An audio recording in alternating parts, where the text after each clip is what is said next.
M.P.G, which are the initials of Marvin Gaye, was surprisingly not released in August. It was released in April this time. And it was his best selling album of the 60s. So we've been on quite a journey so far with Marvin Gaye. And this is pretty much the conclusion of 60s Marvin.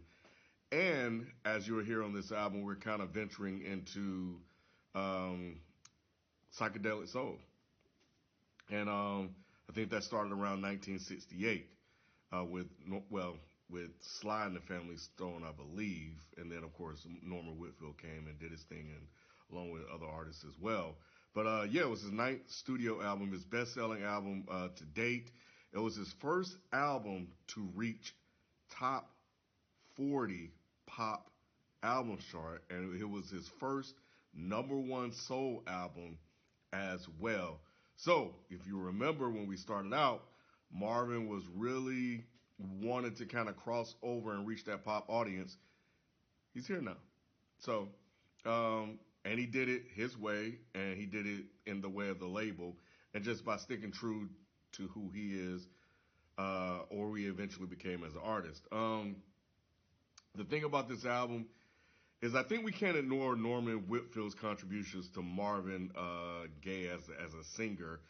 He still is maintaining this higher vocal register that he did on the previous album, and it really allowed Marvin to kind of open up and expand and do more creative things, and I think it's really going to help Marvin down the line as we kind of transition to the 70s.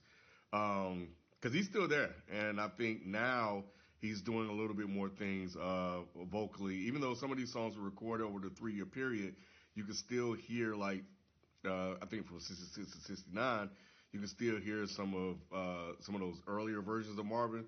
But for the most part, man, he's here now, and yeah, I think that's Norman Whitfield all day.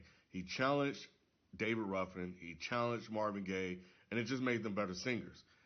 Too Busy Thinking About My Baby was the longest #1 running hit on the R&B charts in 1969, and it was a top 4 pop hit too.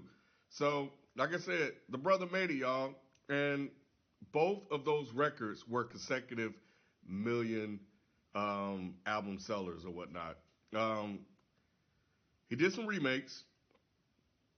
I think the thing that I want to point out, and your homework, is you have to listen to the Isley Brothers version of That's the Way Love Is. And then you listen to Marvin Gaye's version of That's the Way Love Is. Completely different records. He completely changed it.